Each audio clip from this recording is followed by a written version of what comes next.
Okay, so my first question is, we see a lot of energy out here. How do we keep this going after we leave here today? Well, that's a good question. How do you keep it going? It can't be a one-day sporadic movement. Right. It's got to be done. Well, first of all, what you notice here, and I've been here for the last 2 months on this bloody truck, and we talk to a lot of people down here. You get off the subway spots, the metro spots, and there's a lot of apathy, even worse, a lot of antipathy towards Julian. That's what you really glean from all of that. Is that this is a very difficult road to hoe, trying to get a massive movement for Julian Assange. It's not like it's a Nelson Mandela deal where that would be easy. This is tough. And so they've been poisoned with all of this information, this smear campaign that's been organized and orchestrated by these federal intelligence services. So that's out there. And how do you get people getting that out of their minds? And the liberals who still blame him for Hillary's loss, as if he gave a map that excluded, a campaign map that excluded Wisconsin and Michigan.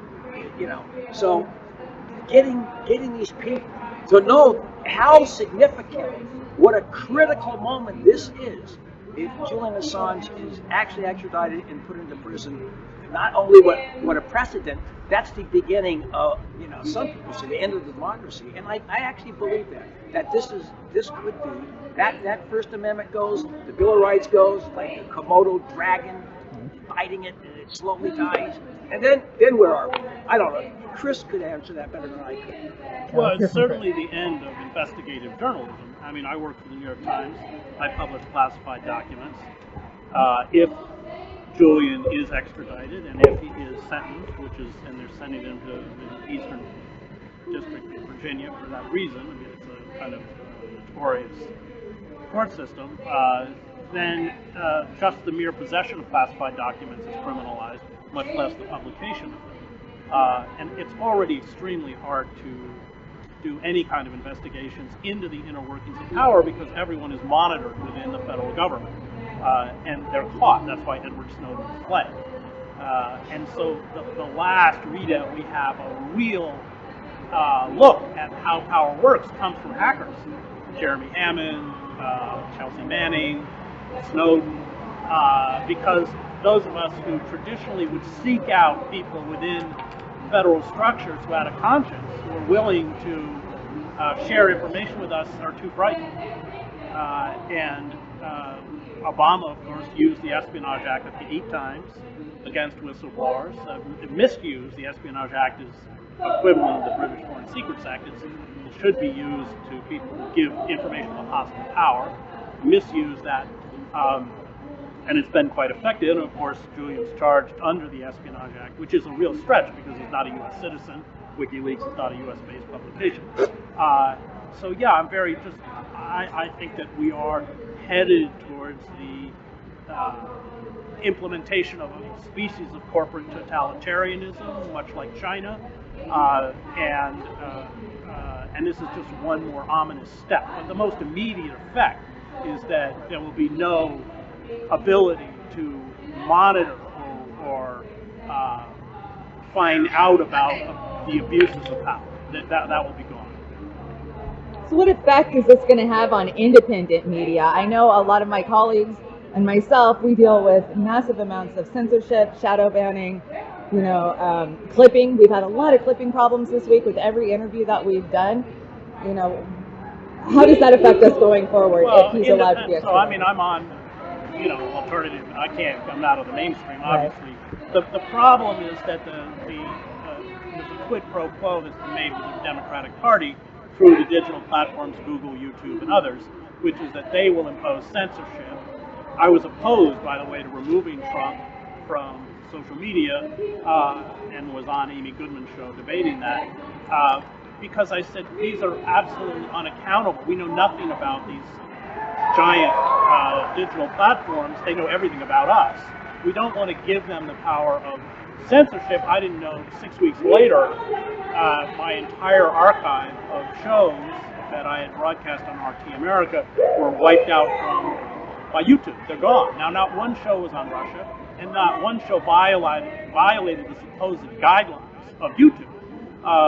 That's where we're headed, and the Democratic Party is overtly using censorship.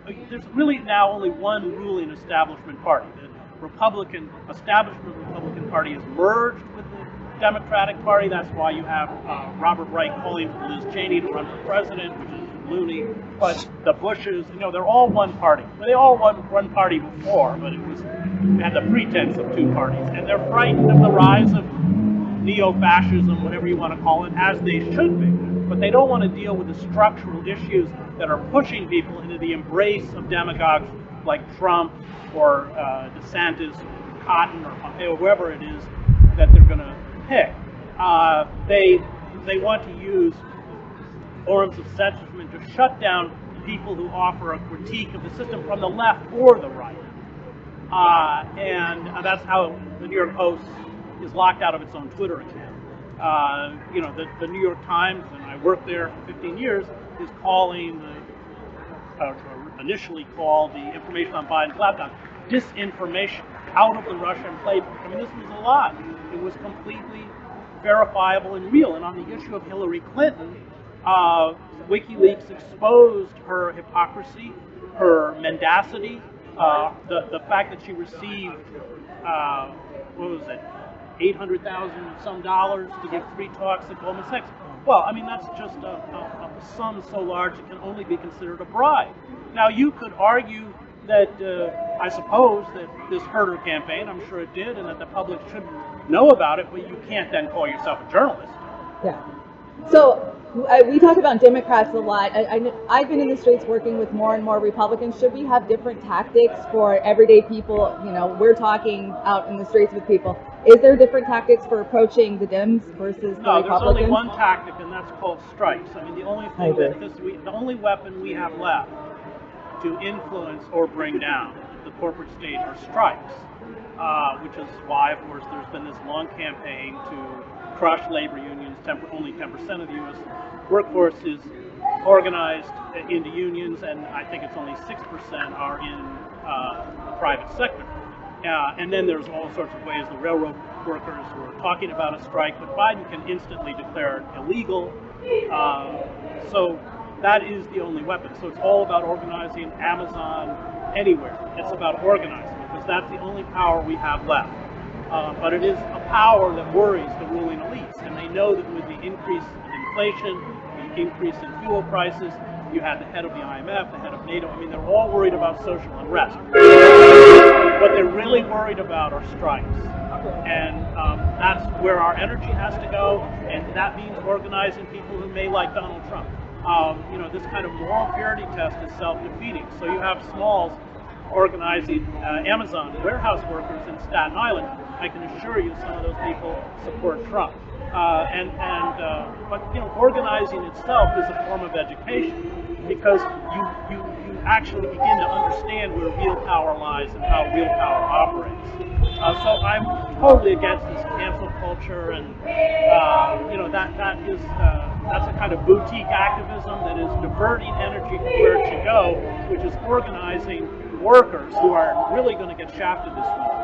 I mean, food prices are going up far more than they tell you they're going up. Energy prices, at least according to the official statistics, are going to go up 35%. In Britain, the energy bill in October went up 80%. People are really going to begin to choose between eating and heating. And we have to organize around those common interests. I mean, Walmart's got to get organized. I think it's the second largest employer in the country, right? Am I right about that? So that's really where all of our energy has to go, and that means we're working with people who have political views that we may not only disagree with, but even find repugnant. That is where we have to go. Let me ask you, Chris, you've made comparisons in the past with primary republic. I heard you talking about this after Jeremy Canada's assembly.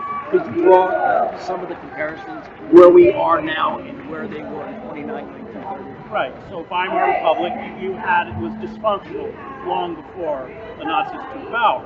And so even starting with Ebert, who I think died in 25, he was ruling by decree. that is essentially executive orders. You're bypassing the legislative system. You have the court system seized by ideologues, right-wing ideologues. But people didn't want the Nazis. They wanted Weimar Republic to address their very real problems. I mean, the Nazis in 1928 were polling at less than 3%. Then you had the 1929 crash, and you had Bruning decide that the priority was paying back the loans, servicing the international banking system. And so they actually made it extremely difficult to get unemployment insurance at a time when 40% of the insured workforce, that's about 6 million Germans, were unemployed. Well, this was a gift to the demagogues and the fascists. And I find the Biden administration and the Democrats are equally as tone deaf. Biden can't even do the most tepid promise, which is raise the minimum wage, the national minimum wage to $15 an hour. Forget the Build Back Better or anything else. And so this is our last chance, and they blew it. They failed to deal with the structural inequality. I mean, you haven't seen. I mean, the kind of income inequality in this country rivals Pharaonic Egypt. We get that whole amounts of money that figures like Bezos and Musk, and $180 million when John D. Rockefeller III died, who spoke at my prep school graduation. I was a scholarship student. He was worth about $3 billion. I mean, we haven't seen this kind of money. Even like the Marcos, Imelda and Ferdinand Marcos only stole $20 billion. I mean, we haven't seen anything like this. And they have got the worse it gets under the pandemic, the richer they get, and that's the problem. And Aristotle wrote about it in Politics. It's not a new concept. As Aristotle said, when you have the income inequality at that level, then your two choices are revolution or tyranny. I choose revolution. But those are the only two choices. Let's get back to Assange a minute. So the question that you asked, how do we get, which Roger Waters calls it, the people are just too screwed up because of the cell phones and all the odometers and all these other gadgets. How do we get the public educated enough to understand the significance, the dire need to prevent him from being extradited? That's what Roger, which is why I admire him, and that's what he's doing at his concerts. Right. And I saw, he sent me a recording of it. I couldn't see the original concert. But when the Assange stuff comes up, there's huge applause. So I think that there are probably more people who get Assange than we think, especially younger people. But this gets into a whole other discussion of what's happened in the press. Right. Which is, in essence, they become courtiers to corporate power and to the security and surveillance state. So, all of our experts are Brennan, Clapper, who should be in prison. I mean, all of these figures. We're also sitting on Raytheon boards pulling in God knows how much money. I mean, the system is so corrupt at every level, including the media. In your opinion, why aren't more corporate journalists joining to fight for Julian Assange? Career. It's not good for their career. I come out of corporate media. Right. And corporate New York Times reporters are very good at knowing which way the wind blows and what's good for them and what isn't. And they're not stupid like me. Well, Gore Vidal said if you want to go into journalism, you're not going to tell any truth, I think. Well, I told truth, but, I did. You did. No, he says that now, that was nowadays. So my question is, we have an election coming up, right? If Republicans swept, would that change anything for Julian? Would some of the Republicans fight? No, because this is all driven by the CIA. Exactly. Yes. And it has nothing to do with it. And both parties are completely on board, just as both parties are war parties. There's no daylight. Is it Vault 7? Vault 7. It's because of Vault 7. That's right. Yeah. No question. You should elaborate on that point. Yeah, please.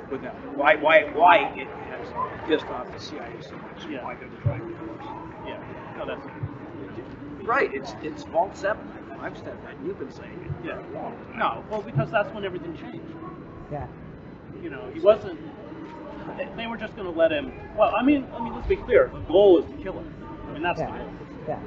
They know what they're doing. It's not an accident. Any more questions for Mr. Hedges? He's got to speak. Yeah, he's going to speak soon. I don't want to hold you guys up too long. I appreciate it so much. Thank you so much. He's got a lot more to say. So don't